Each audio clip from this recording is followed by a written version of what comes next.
제가 가위를 200% 즐기는 방법을 가르쳐 드리겠습니다. 먼저 가위라는 건 일종의 꿈인데요. 인간의 수면 단계 중에 렘 수면이라 불리는 그런 단계가 있습니다. 이것은 급속 안구운동 수면이라고도 하는데요. 몸은 잠들어 있지만 뇌가 깨어있는 상태로 흔히 역설적인 수면이라고 불립니다. 이 단계에서 사람은 아주 생생한 꿈이나 예지몽 같은 걸 꾸게 됩니다. 또 꿈속에서 정신만 번쩍하고 깨어날 때가 있는데요. 이것이 바로 가위눌림입니다. 이때 사람은 꿈속에서 자신의 일상생활에서 익숙했던 기억과 심연의 무의식 상태의 이미지들을 혼돈하게 되고 종종 귀신의 형상을 목격하기도 합니다. 하지만 그런 것들은 꿈에서만 보이는 것일 뿐 몸은 잠들어 있는 상태이기 때문에 움직이지 않는 것이죠.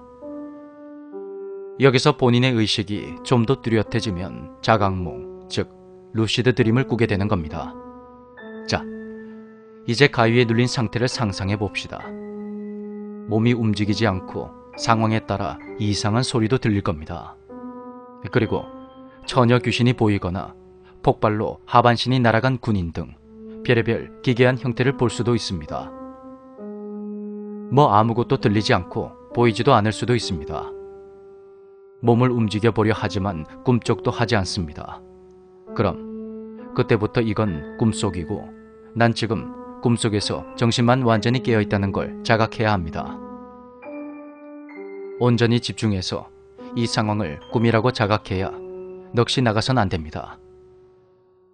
여기까지 되었다면 이제 다시 한번 정신을 집중하여 구체적인 어떤 것을 떠올려 봅시다. 평소에 좋아했던 연예인이나 나의 연인 또는 한 대 확 때려버리고 싶은 사람을 생각해도 좋습니다. 그렇게 하면 나를 괴롭히는 이상한 소리나 형상이 사라져버리고 내가 생각해낸 그 대상들이 희미하게 보이기 시작할 겁니다. 물론 이렇게 하기까지는 수많은 이미지 트레이닝과 반복적인 연습이 필요합니다. 그 다음으로 할 일은 몸이 움직인다고 그렇게 생각하는 겁니다. 정신을 집중하다 보면 마치 내 몸이 아닌 듯 하면서도 몸이 천천히 움직일 겁니다. 몸을 천천히 일으킬 정도가 되면 가위의 중수쯤 되는 그런 경지에 이릅니다.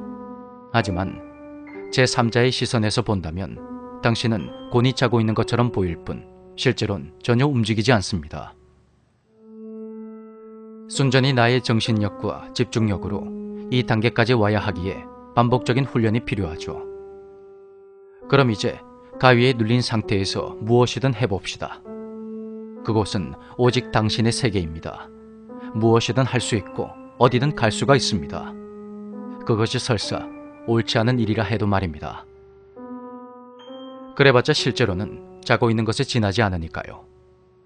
자, 그렇다면 이제 중고수의 단계에 이르는 훈련을 해봅시다. 움직이는 것에 익숙해지면 물건을 소환하거나 사람을 불러낼 수도 있습니다. 허무맹랑한 것이라도 상관이 없습니다. 이 단계를 넘어서서 매트릭스 단계, 즉 시공간을 조절하는 그런 단계에 들어서면 가위의 고수 단계에 이르렀다, 그렇게 말할 수가 있죠. 창문을 열고 상공을 멋지게 날아간다든지 벽을 타고 걷는다든지 인간의 능력으론 절대 불가능한 일을 할 수가 있는 거죠. 이 상황이 꿈인지 헷갈린다면 몸을 한번 꼬집어 보세요. 아픔이 느껴진다면 당신은 이미 깨어버린 상태겠지만 아프지가 않다면 여전히 가위 눌림의 상태에 있는 것이니 그 상황을 즐기십시오. 여기서 끝이 아닙니다. 아직 초고수의 단계가 남았거든요. 이 단계는 경험해본 사람이 극히 드물다고 하는 초고난이도의 단계입니다. 아주 오랜 시간의 연습과 이미지 트레이닝, 그리고 오타쿠 수준의 상상력이 필요하죠. 지금까지 불러낸 것들을 모두 보내고 단전에 힘을 주며 집중한 상태에서 새로운 공간을 창조해 봅시다. 만화나 영화, 소설 혹은 게임에나 나올 법한 그런 공간도 좋습니다. 내가 원하는 공간이 만들어지면 이제 내가 좋아하는 옷으로 갈아입어 봅시다. 이 단계에서는 자신의 컴플렉스도 바꿀 수가 있습니다. 이제 이 공간을 마음껏 즐기기만 하면 되는 거죠. 게임처럼 몬스터를 물리치고 돈을 벌어서 칼도 구입해 봅니다. 이 정도의 단계까지 온다면 당신은 가위의 신이라고 할 수가 있습니다. 다시 한번 말하지만 이 정도의 경지에 이르려면 아주 긴 시간의 연습과 이미지 트레이닝, 그리고 소설가나 만화가 수준의 스토리라인을 그려내야 합니다.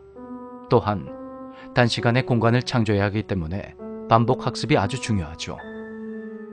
여러 가지 학설과 자료들을 토대로 가위를 200% 즐기는 법을 이렇게 풀어봤는데요.